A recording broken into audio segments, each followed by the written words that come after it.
Well, Greta has been announced as Time magazine's Person of the Year this afternoon. It comes just hours after her speech at the United Nations Summit in Madrid, where she criticised world leaders for using clever accounting and creative PR to avoid dealing with the climate emergency. And I still believe that the biggest danger is not inaction. The real danger is when politicians and CEOs are making it look like real action is happening when, in fact, almost nothing is being done apart from clever accounting and creative PR. But before Greta took to the stage, the Brazilian President Bolsonaro, called her a brat after she expressed concern about the deaths of indigenous people in the Amazon. Earlier on this year, Donald Trump mocked her after her impassioned speech at the UN summit in New York. So why do powerful world leaders feel the need to put Greta Thunberg down? I'm joined now by the editor of Spiked, Brendan O'Neill, and Extinction Rebellion activist Sarah Lunnon. Good afternoon to you both. Something quite uncomfortable, Brendan, about grown men, world leaders, speaking ill of a young girl who's trying to do some good in the world. Well, you know, I wouldn't call Greta a brat. I think that is quite rude. But I would call her a prophetess of doom. I mean, she is going around the world spreading this eco-fear, this panic, basically this end-of-the-world message, this very doom-laden message that if we carry on having progress or modernity or economic growth, then we are all doomed and we will all die and billions of people will die. You know, as she says, the house is on fire and I want you to panic. That is a very depressing message, and it's not necessarily a message that is grounded in science, although she claims that it is.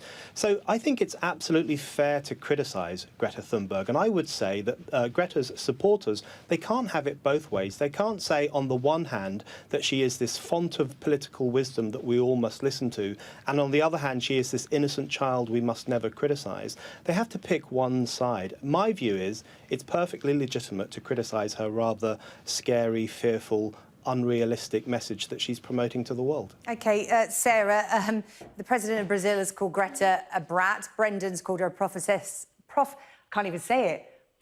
Say it again? Prophetess of doom. Prophetess. Prophetess of doom, there we go, which you say is better, I'm not sure it is. Sarah, what's your opinion of Greta? I actually agree with Brendan here, is that what we need to do is actually consider what Greta is saying and actually talk about what she is saying. And one of the reasons I think that people find Greta so uncomfortable is that she is actually talking about the science. Everything she says is rooted in the science, and she's calling for action based on that. So my neighbour's house did actually catch fire this summer, and her children were absolutely terrified. So it seems to me, if you are faced with a danger to your future, it's sensible to be anxious and terrified about it. And our children are facing an unknown future, and they're right to be scared. The last time CO2 levels were this high was over 3 million years ago, when humans didn't exist. Being anxious about facing life on an unknown planet is sensible. So what we should be doing is listening to Greta and listening to the science and acting on it. That's how we can reduce our children's anxieties. Yeah, Brendan, it's interesting, isn't it? She's using language, but it's no more extreme than a politician would use in a scenario where they want to put their message across. And she seems to have the popular vote. Time magazine have just named her Person of the Year.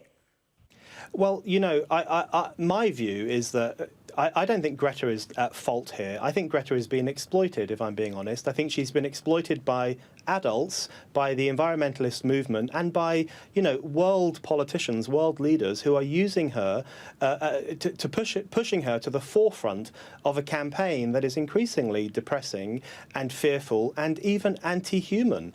You know, the point is that this idea that this is how you galvanise people and this is how you propel people to take action, that's completely untrue. In fact, there is a growth of what people are referring to as eco-anxiety amongst young people, people who feel incredibly anxious about the future, who feel that they have no future at all. That is not a positive message to give to young people. I think it is an absolute abdication of adult responsibility to fill the next generation with fear.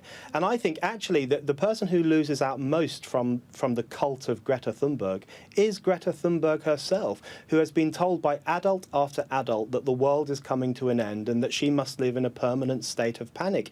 That's a really irresponsible message for adults to give to children. We ought to say to children that we have it within our power to fix the problems facing society, and if we put our minds together, we can do that. We need a positive, future-orientated, pro-human message. Sarah, that's interesting, isn't it? Is Greta being exploited, or is she sticking up for her generation? Because it's her generation that are going to feel the consequences of what she's talking about, not the likes of us. Yes, so Greta's absolutely, I mean, Greta is on the nail here. She's absolutely spot on. Greta has galvanised, I don't know if Brendan has noticed, the Strike for Our Future, the Friday strikes across the world. Greta has galvanised millions of people. So it's what Greta is saying has not depressed people. She's actually motivated them to act and motivated them to call for action. So by telling the truth, by actually facing up to it, because our children do face an exceedingly uncertain future. We're currently heading for 4 degrees of warming, which scientists say, Kevin Anderson of the Tyndale Centre has said, is incompatible with an ordered government, with an ordered state. So we really are facing uncertain times, and we're not acting. Our CO2 levels are increasing. The rate of emissions has increased up to 2018. So we're not taking action, and we're being forced to look at what we're doing by the children, by our children acting. Yeah. So the fact is, it is a terrifying message, and our future is really, really uncertain and really fearful. And she's right to tell us, and it's an unpleasant message to hear. And the people being irresponsible are those in charge, and are those of us who think it's all going to be okay. Yeah. It really doesn't look like it is going to be. Brendan is correct, though. We still do have the opportunity to act, but we actually need to act. There's no point carrying on saying we can solve this if we all act together and then just carrying on with business as usual. So, yeah, I mean, Greta just nails it. She's right. OK, Brendan, it's interesting, isn't it? The two world leaders who have been most vicious in their criticism of her, really, is the President of Brazil and the President of the United States. Donald Trump is a climate change denier. President Bolsonaro is overseeing the destruction of the Amazon rainforest, destroying the lives of indigenous people there and effectively burning down forests that contributes to the global climate and all of our well-being. So it's interesting that two powerful men who don't believe in what she's saying are her most vocal critics. Is she not just delivering them uncomfortable truths? And they don't like it because it's coming from a young girl. No, I think the key point is that environmentalism increasingly sounds like an end-of-world cult. And now, in Greta, it has its messianic figure, this child come to save us from our own sins, come to save us from our own self-destruction. I mean, there really is a kind of millenarian religious cult atmosphere to the whole idea around Greta Thunberg, which I find deeply, deeply uncomfortable. I think Bolsonaro is very interesting. I am not pro-Bolsonaro by any stretch of the imagination. I think he's a deeply problematic politician. But what we have to recognise is that countries like Brazil and also India and also parts of Africa are more interested in how to pursue economic growth, how to pursue progress, how to enjoy the kind of things that people like us take for granted here in the West. And I think a lot of people are actually sick and tired of hearing quite privileged Westerners who've grown up in a lap of luxury, or certainly surrounded by mod cons, lecturing the rest of the world about how they should pursue economic growth. Yeah, but you could say it's those mod cons that have contributed to the problem. And Sarah, Greta Thunberg, in terms of her age, I come back to her age, she's speaking to the next generation, isn't she, in terms of, world leaders. Some of them are doing something, some of them aren't doing enough. And, people are looking at her, and whether it is a cult, as Brendan says, or whether it is a movement, as, those who support Greta say, is it not overwhelmingly a positive thing for somebody so young to be actually standing up for their future?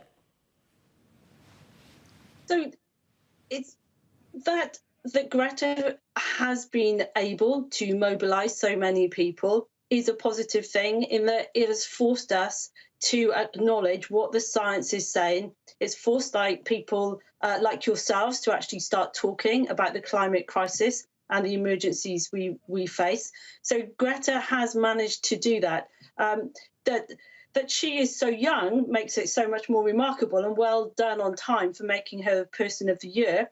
But what it actually comes back to, and what Greta is asking us to do, is to look at the science and take action based on the science. And when you look at the science, I mean, this is absolutely not a cult, because this is based on scientific evidence. It's based on what the scientists are telling us. It's based on measurement. It's based on thesis. OK.